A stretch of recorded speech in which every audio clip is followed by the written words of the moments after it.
وبه نستعين على أمور الدين.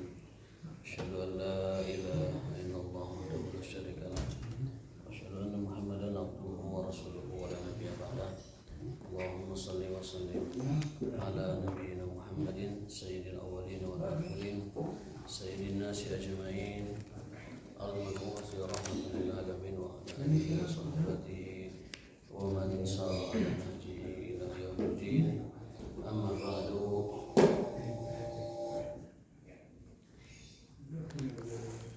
Bapak sekalian, jamaah salat subuh yang dimuliakan Allah Ta'ala,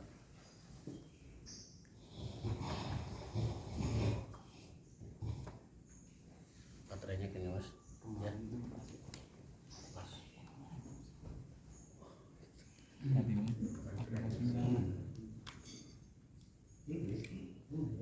Baterainya wis apa wis paten.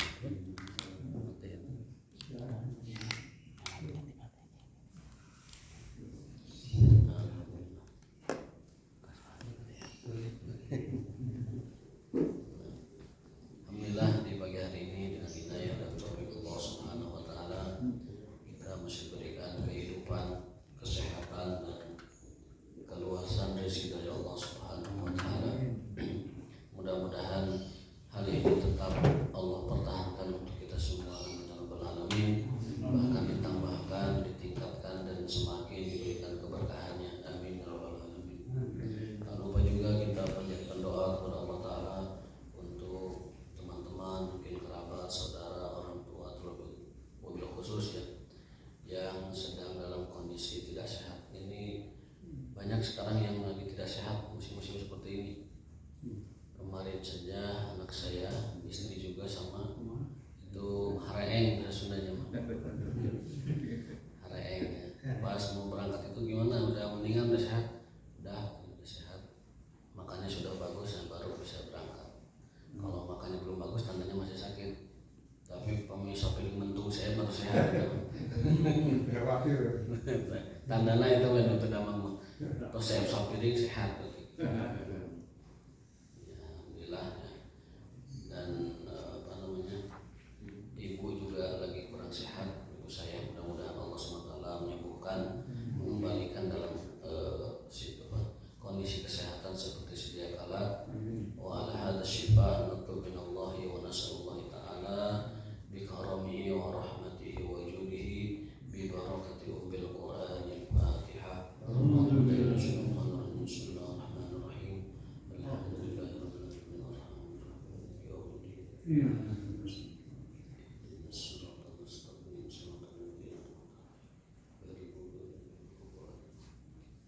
Baik, kajian kita terakhir itu surat At-Takatsur. Ada beberapa poin yang belum disampaikan atau belum tersampaikan. Poin pertama sudah ya, yakni laisa ablagu wala anja'u mau'izatan minal maut. Tidak ada pelajaran yang paling berharga, yang paling ngena, yang paling nendang. Ini bahasa Arab itu nendang, anja itu nendang, melebihi pelajaran kematian. Alhaakumut takatsur hatta zurtumul maqabir. Lafaz hatta zurtumul maqabir ini yang kita sekarang bahas. Itu zurtum dari bahasa Arab zaro yazuru, fi'il madhinya dalam dhamir antum zurtum, sehingga kalian menziarahi alam kubur. Itu berarti alam kubur itu bukan akhir. Kita hanya ziarah di alam kubur sebentar saja. Kematian bukan akhir segalanya, namun kematian awal dari segalanya. Kemudian kita masuk alam kubur. Alam kubur pun itu hanya ziarah sebentar saja. Sebentar. Ribuan tahun sampai nunggu kiamat. Lama ya. Kalau orang beriman, Allah sampaikan kepada dia 6 solihan, tidurlah yang nyenyak sampai hari kiamat dibangkitkan. Namun orang beriman tersebut mengatakan aqimis sa'ah, Ya Allah segerakan kiamat, segerakan kiamat. Karena apa?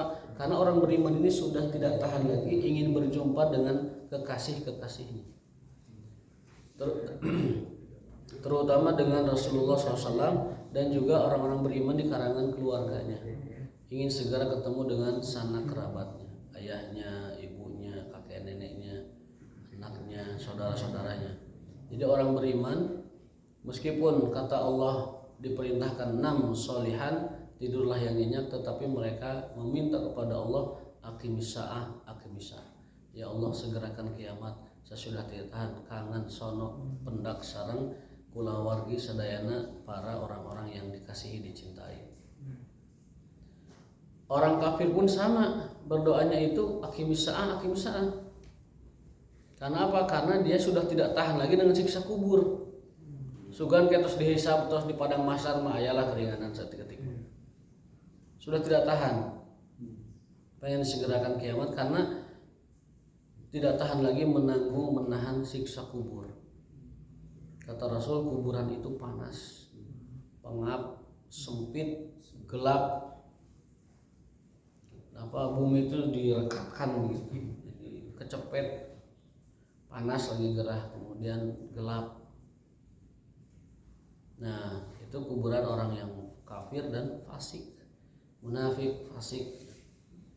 Kalau dalam bahasa hadisnya al-munafiqul murtab, munafik atau orang yang meragukan tentang agama.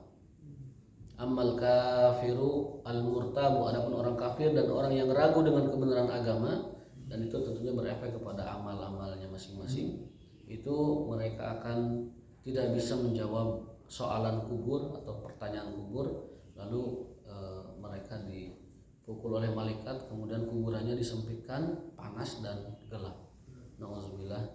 Mudah-mudahan kita termasuk orang-orang yang diberikan sabat, keteguhan, kekokohan, keyakinan, keimanan serta tidak tergelincir saat ditanya oleh utusan Allah yaitu malaikat tentang kehidupan kita di dunia. Karena pertanyaan kubur itu hanya singkat. Di kuburan itu, di kubur, alam kubur, kita belum dihisab amalan. Di alam kubur hanya pertanyaannya cuma 3. Man rabbuka wa madinuka wa nabiyuk. Bahkan dalam hadis-hadis Bukhari pertanyaan cuma 1. Ma alimta bihadzal rajul atau ma ilmuka bihadzal rajul. Apa yang kau ketahui tentang laki-laki ini? Siapa itu? Nabi Muhammad. Jadi pertanyaan kubur itu cuma 1. Apa yang kau ketahui, apa yang kau kenal dengan orang ini? Nabi Muhammad. Karena apa? Karena itu mewakili. Kalau dia kenal Nabi Muhammad, itu otomatis kepada Allah dan kepada agama juga benar. Tapi kalau dia tidak kenal Nabi Muhammad, mana mungkin dia kenal dengan Allah, kenal dengan agamanya. Jadi pertanyaan man rabbuka wa madinuka wa man nabiyuka itu terwakili dengan pertanyaan ma ilmuka bihadzal rajul.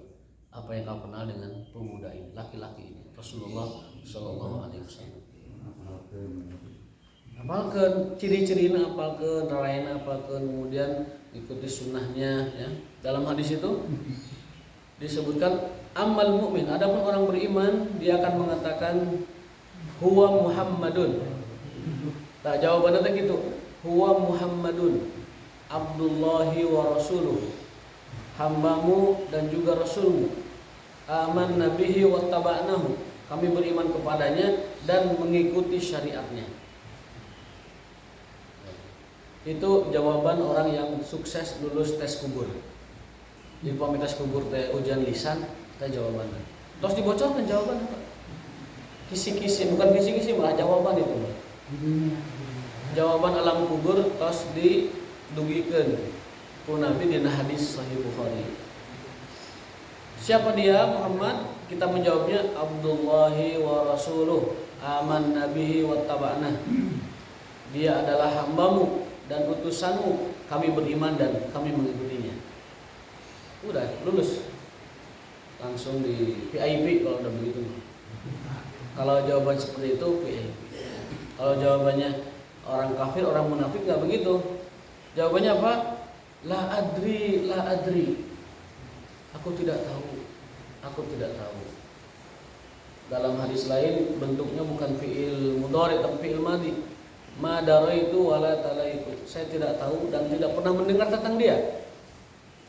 Sami'tun nas sayaqulun. Kata orang sih dia si anu. Kata orang dia si anu. Tapi tidak mengetahui. Sebentar, ini ada telepon dari rumah. Assalamualaikum. Halo. Salam. Mohon. Jadi mohon terus subuh. Ya Bu genepan lah insyaallah. Kamu genepan. Ya kurang lebih. Kumaha ayeuna?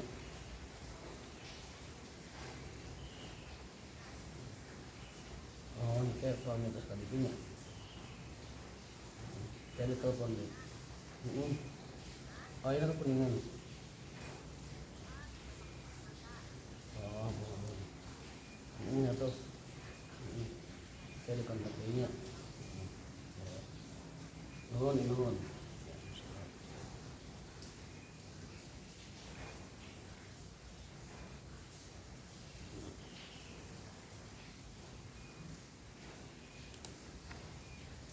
Jantan orang beriman menjawabnya seperti itu. Orang kafir jawabannya la adri. Nah, kami hoyong ngapalkeun jawaban orang munafik, orang kafir eta jawabannya la adri. La adri bermakna la a'rif. Saya tidak tahu, saya tidak kenal. Sami'tun nas sayaqulun. Saur batur mah eta teh namina teh si anu cenah. Saur batur jawaban. Jadi pami urang teu kenal sunnah Rasul, teu kenal hadis Rasul, terkenal syariat nu dibawa ku Kanjeng Rasul, jawabannya begitu. Cek batur mah si anu namina teh. Wah, tos diperintahkan malaikat itu untuk membawa midrob itu alat pukul midrob, gendir sami bahasa kuningannya gendir sakuaing gitu, gendir itu. Jadi alat pukul midrob namanya. Dipukul lagi dan terus menerus dia mendapatkan. Nah, orang beriman ketika mendapat nikmat kubur itu di hadapannya itu diperlihatkan pemandangan surga. Jadi di kubur, di alam kubur dia mendapatkan kenyamanan, di hadapannya diperlihatkan surga sehingga dia akan semakin rindu ke sana.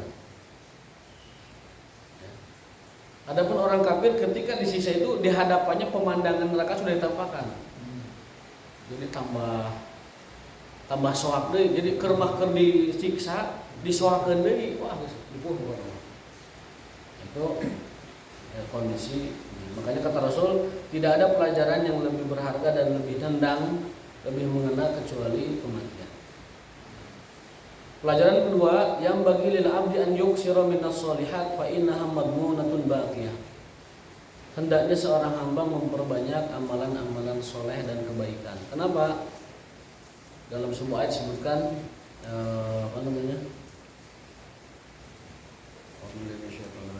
disebutkan bahwa wa ma indallahi khairun wa abqa. Ma indallahi khairun wa abqa. Apa yang ada di sisi Allah adalah lebih baik dan lebih kekal.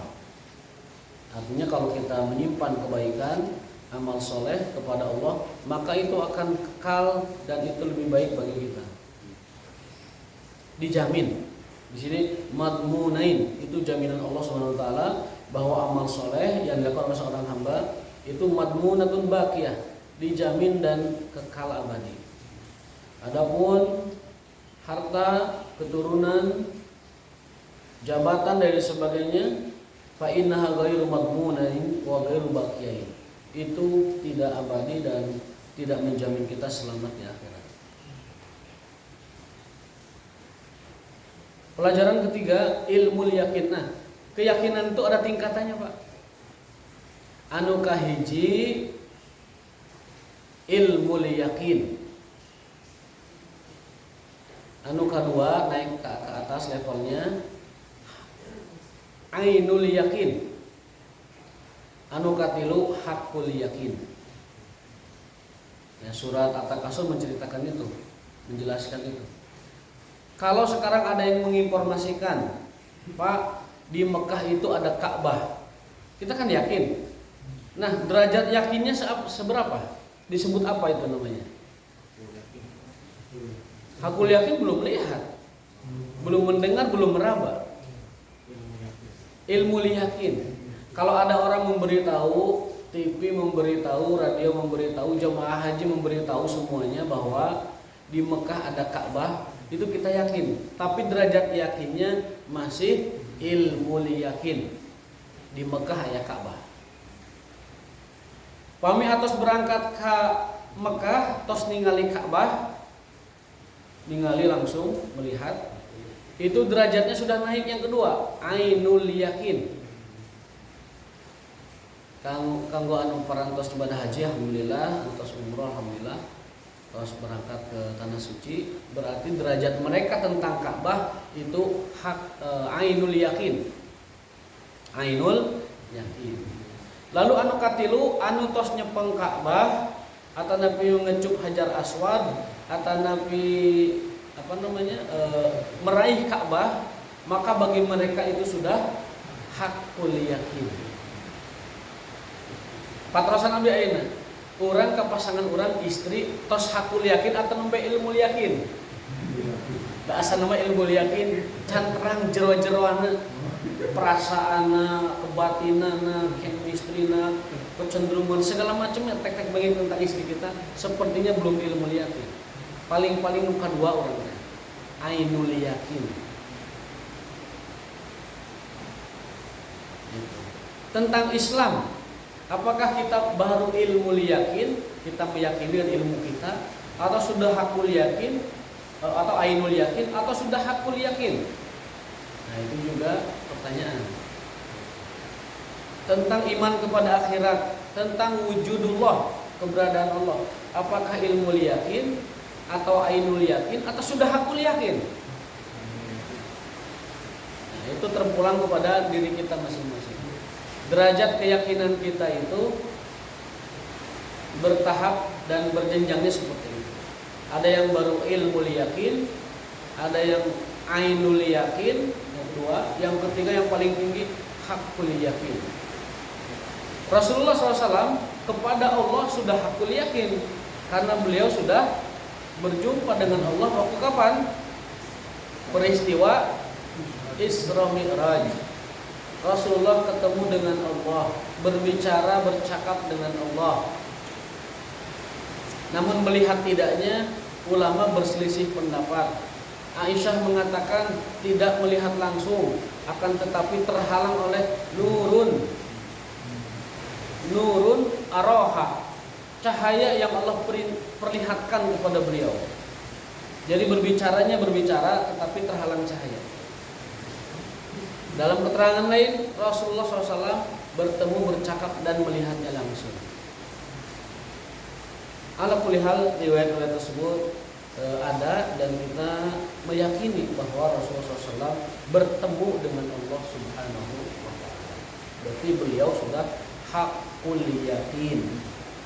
Kalau kita mengetahui itu semua sebatas dari bacaan atau informasi ataupun ajaran yang disampaikan kepada kita, mungkin kita masih di ilmu yakin. Kita tahu, kita sadar, kita paham, kita terima bahwa inilah kebenaran yang diberikan Allah, disampaikan oleh Rasulullah SAW. Para sahabat ainul yakin karena mereka melihat langsung Rasulullah SAW dan berjumpa dengan beliau, berinteraksi dengan beliau.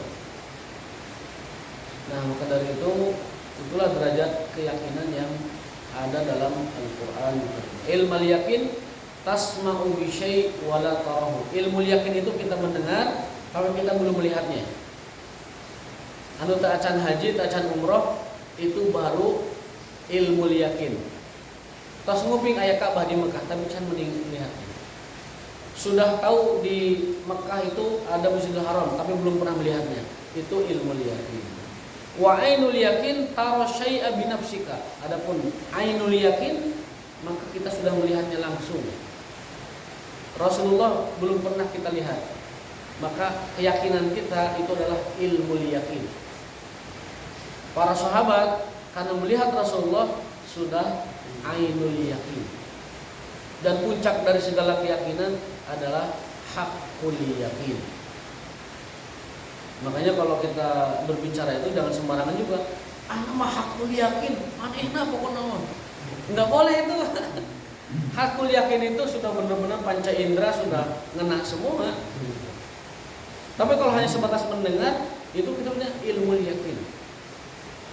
Kalau kita sudah melihatnya ainul yakin. Saya mah ainul yakin, bener si eta muka dia teh lain sasade. Itu ainul yakin. Abi ningali anu ngarambut samput di saha eta ainul yakin. Ainul yakin. Hari anu suping langsung tuang samput nama ilmu yakin eta mah.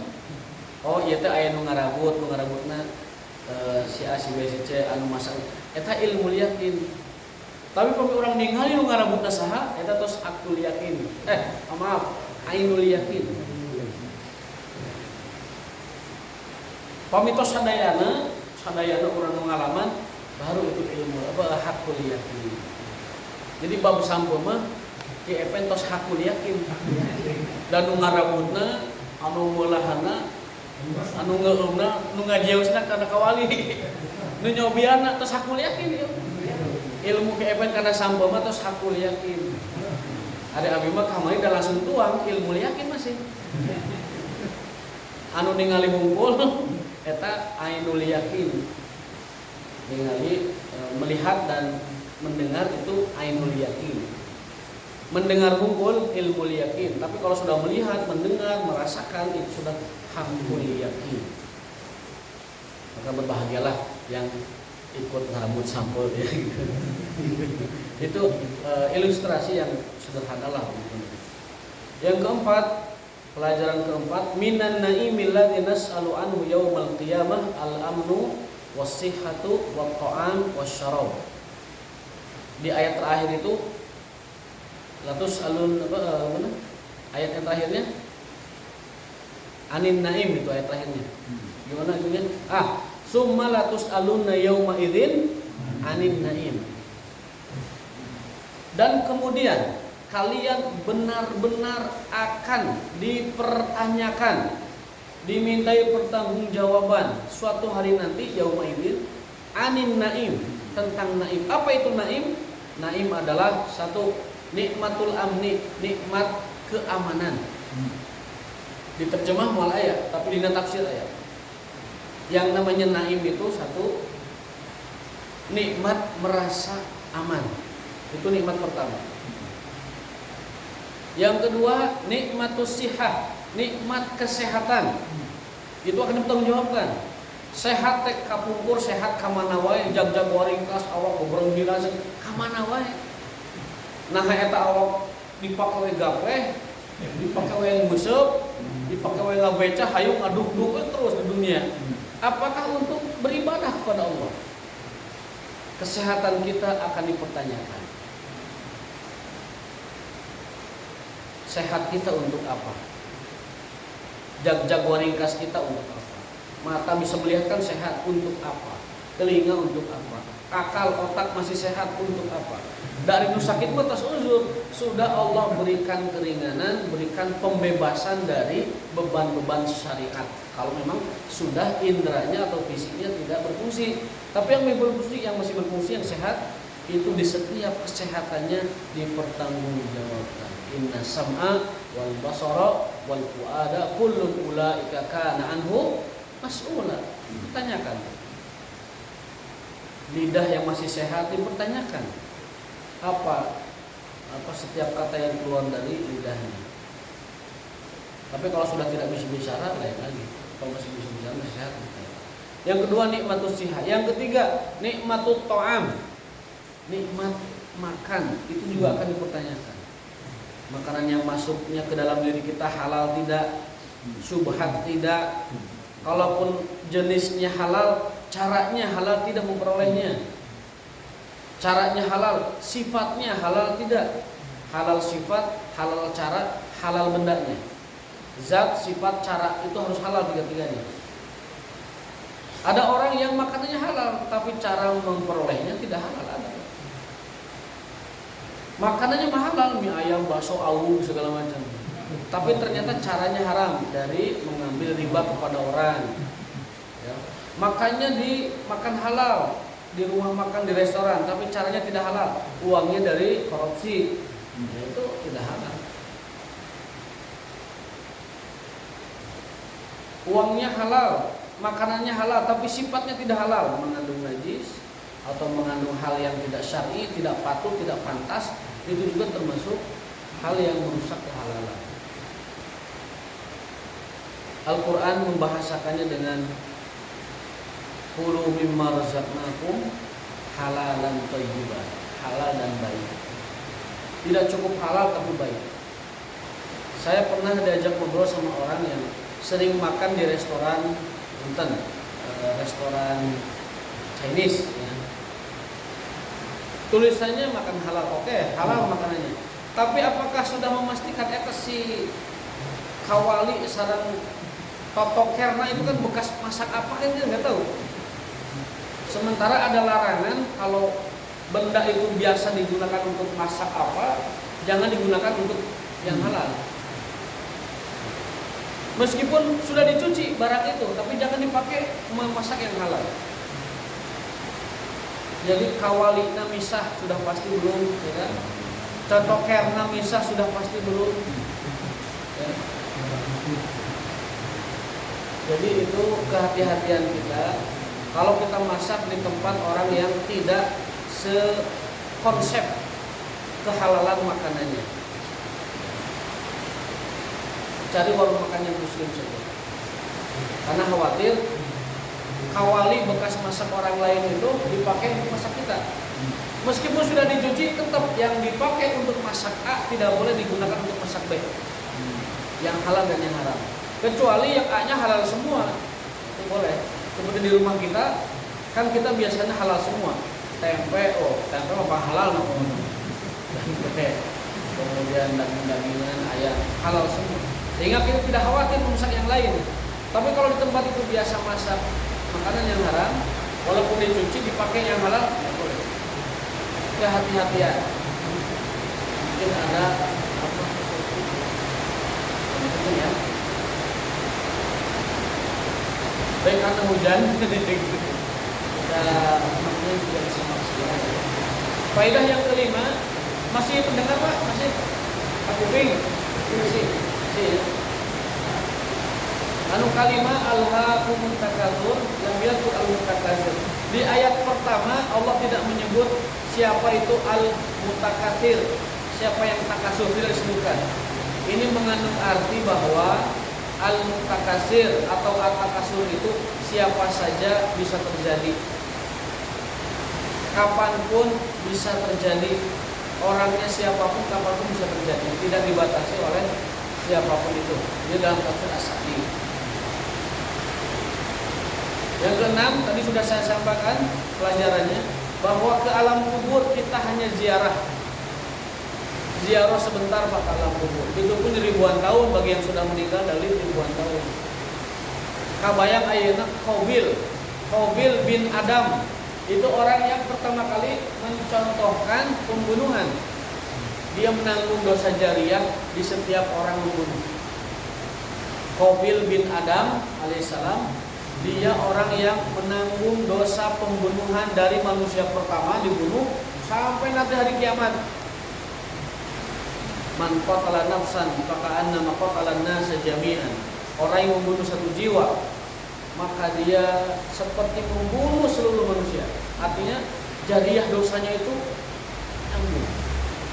Membunuh satu orang, dosanya karena diikuti oleh orang lain sampai hari kiamat. Maka kita harus waspada, wanti-wanti, jangan sampai kalau kita berdosa, dosanya dosa jariah, jangan sampai. Urang tos maut, dosanya ngalir terus, bahaya itu. Jariah. Contoh dosa jariah apa? Menyebarkan bid'ah dan kekafiran, kemusyrikan.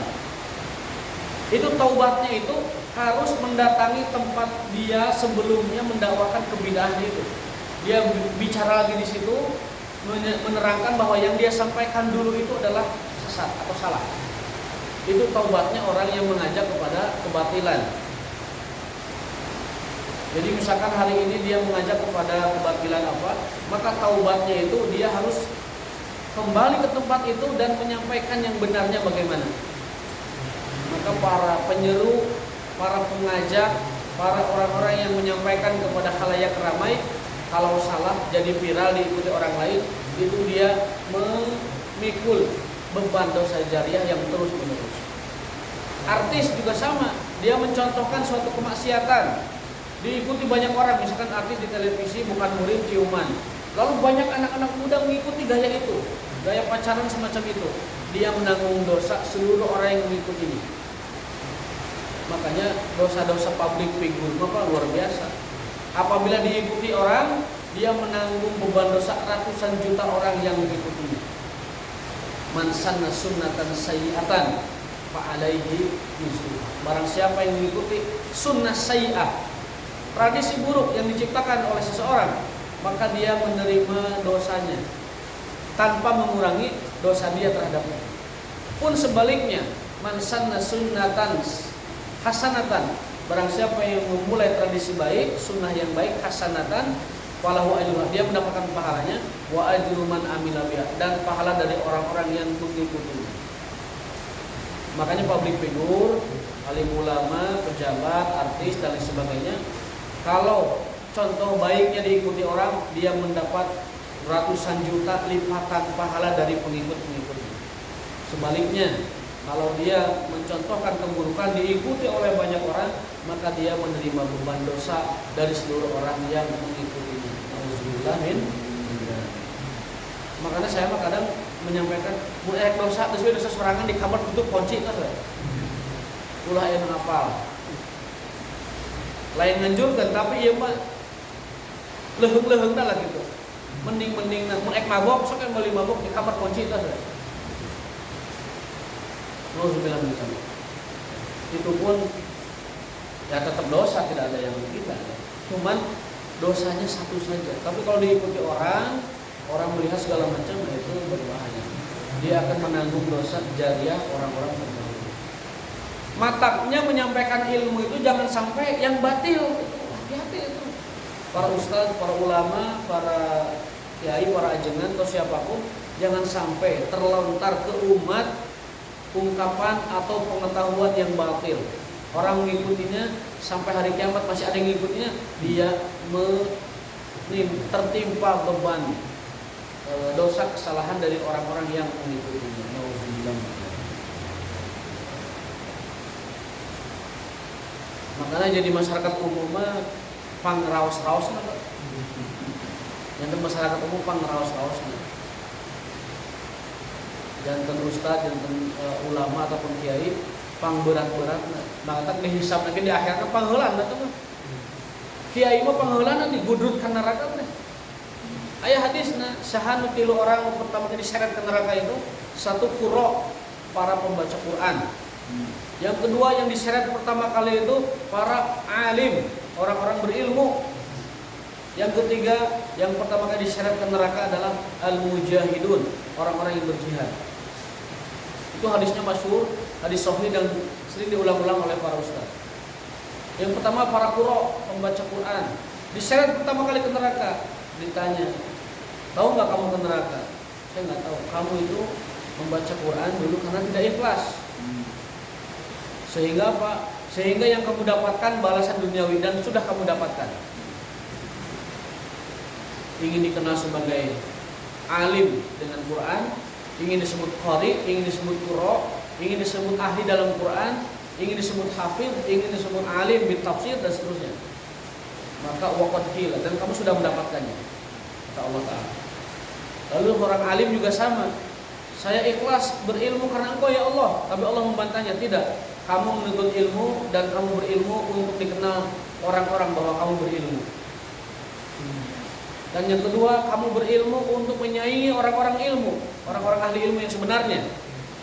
Jadi ada orang mencari ilmu tujuannya hanya untuk menyaingi dan mengalahkan orang yang punya ilmu beneran.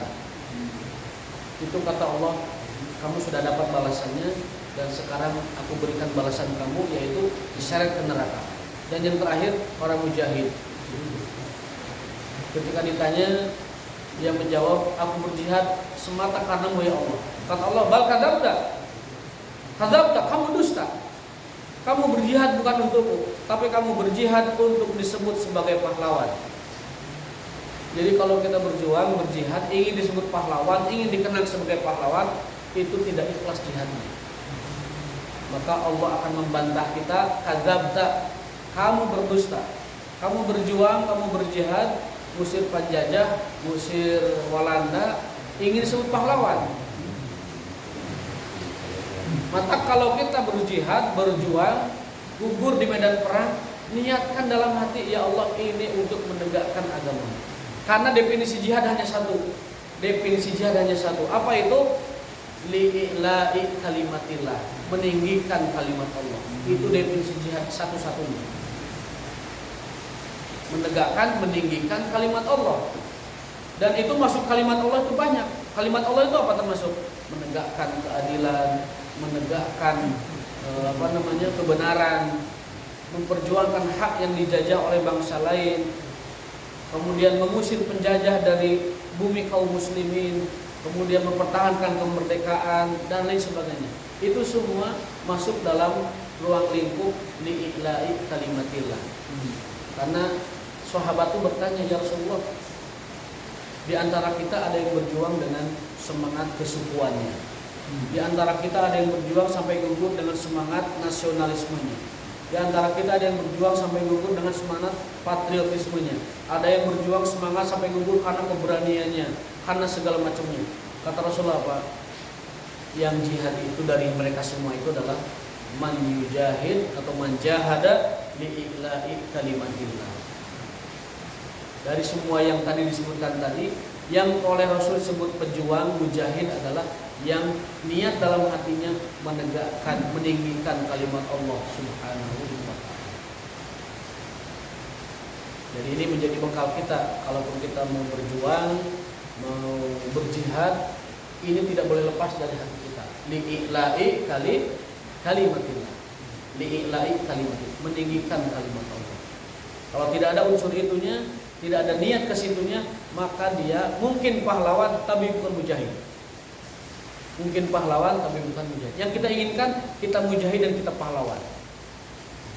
Mujahidnya ikhlas karena Allah, pahlawannya yaitu hanya apresiasi manusia saja. Dan tidak seberapa juga, diberi pahlawan juga tidak dapat banyak kita. Tapi kalau mujahid itu Allah memberikan berbagai macam nikmat nanti kelak di akhirat. Bahkan Allah menyebutnya, disebut ahya'un. Orang-orang yang mujahid itu mereka hidup selamanya, tidak ada matinya. Ahya'un indallahi yurzaqun. Mereka di sisi Allah hidup dan terus diberi rezeki oleh Allah Subhanahu wa ta'ala. Itu karamahnya para mujahid, senantiasa hidup dan diberikan rezeki yang luas di alam sana. Nah yang terakhir, wa nahnu ladaina salasa wajibat. Ini ada pendapat dari seorang tabi'in, Al-Hasan Al-Basri. Beliau lebih hati-hati lagi. Maksud an-naim tadi bukan hanya nikmat keamanan, nikmat kesehatan, nikmat makan, nikmat minum, tapi Imam Hasan Al-Basri bahkan lebih teliti lagi. Setiap kita makan pagi, sarapan, setiap kita makan malam, ya, asya ya, itu semuanya terhisab di sisi Allah SWT. Makan pagi kita, makan malam kita ada hisabnya. Ada hisabnya. Itu yang makan 2 kali, kata beliau. Bagaimana dengan kita yang makan 3 kali sehari, 3 kali hisabnya. Wa nahnu salasa wajabat ahyanan, wajabatun khafif. Ada lagi snack cemilan, ada lagi segala macam. Itu semuanya ada perhitungannya. Snack, makan malam, makan siang, makan pagi, semua ada perhitungannya. Itu masuk dalam kategori summa latus aluna yauma idzin anin naim. Dan kemudian benar-benar kalian akan dimintai pertanggungjawaban suatu hari nanti tentang an-naim. Para ulama sepakat an-naim itu nikmat keamanan, kesehatan, makan dan minum. Tapi Imam Hasan Al-Basri menambah satu lagi. Bahkan makan pagi kita, makan sore kita, cemilan kita, gagado kita, nganggiling kita, semuanya kena hisab. Heleran kita kena hisab semua. Makanya pastikan yang kita heller, yang kita giling, yang kita proses halalan thayyiba, halalan sifatnya, halalan zatnya, halalan caranya. Thayyiba, makanan juga baik. Baik itu pantas, patut dan tidak mencederai hak-hak orang lain, bahkan hak-hak binatang sekalipun. Kalau ada binatang dibunuh, disembelih tanpa kepantasan, jangan dimakan. Itu tidak baik. Meskipun halal. Meskipun halal. Wallahu ta'ala a'lam bishawab. Baca yang berbunyi. Kita cukupkan sedemikian. Mangga satu kali boleh. Silakan Pak Wahyu. Jadi kalimat pulau sama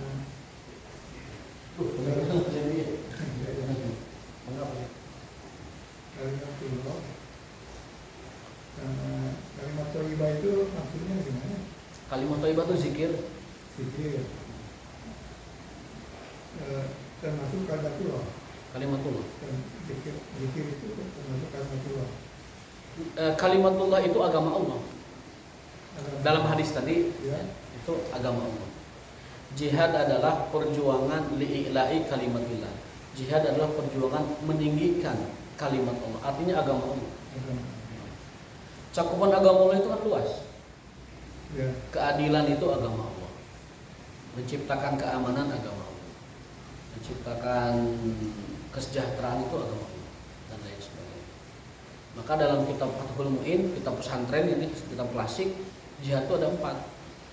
Satu adalah jihad melawan musuh, jelas itu mah. Yang kedua jihad melawan kemiskinan. Yang ketiga jihad melawan kebodohan. Dan yang keempat jihad menyediakan kesehatan. Fathul Mu'in silahkan buka kitabnya, itu kitab legendaris di pesantren-pesantren. Dari mulai dasar sampai akhir pasti belajar kitab Fathul Mu'in. Disebutkan jihad itu 4 cakupannya. Satu melawan musuh, orang kafir yang memusuhi kita. Yang kedua adalah apa tadi? Memerangi kemiskinan. Yang kedua memerangi kebodohan, jihadul ilmi. Yang tadi kedua jihadul iqtisad. Yang baru yang terakhir memerangi sakit, artinya berjuang menegakkan kesehatan, menolong manusia kesehatan. Itu juga jihad. Cakupan jihad ada 4. Mudah-mudahan kita termasuk salah satunya. Kalau kita tidak ikut jihad melawan musuh, tidak jihad menghadirkan kesehatan, tidak jihad menghadirkan ekonomi, artinya kebutuhan manusia, minimal kita jihad melawan kebodohan. Yang kita lakukan sekarang thalabul ilmi, belajar mengajar, itu jihad melawan kebodohan. Jihadul ilmi. Kita sedang berjihad sesuai dengan hadis Nabi. Man kharaja fi talabil ilmi fahuwa fi sabilillahi hatta yaqi. Barang siapa yang keluar rumah khusus spesial ikhlas hatinya mencari ridha Allah, talabul ilmi, mencari ilmu karena Allahnya, maka kata Rasul fahuwa fi sabilillah, dia sedang berjihad fi sabilillah. Bahwa Pak anu di bumi ka dieu ngiclik hujan dan payung aya nu apa aya kana motor kana mobil eta nuju jihad Pak. Jihadul ilmi, jihad ilmu. Memerangi kebodohan ada pada diri kita, memerangi kebodohan pada keluarga kita, maka langkah kita dihitung jihad fisabilillah. Kalaupun di tengah jalan la qadarullah, misalkan tikosewat atau ketabrak beca, wallah alam itu, maka itu syahidul ilmi, syahid fisabilillah. Mau ngadoakeun mah ulah ketabrak beca Pak. Jatuh beca di dia mah. Jatakan jajaran dibecanakan. Wallahu taala alam bisawab wa muradihi. Insyaallah kita lanjut lagi nanti di Al-haqqu min rabbikum wal khatam min syaitan ila liqa'il mu'minin. Barakallahu li wa lakum. Nakhtatim bi doa kafaratul majlis. Subhanakallahumma wa bihamdika asyhadu an la ilaha illa anta astaghfiruka wa atubu ilaik. Wassalamu alaikum warahmatullahi wabarakatuh.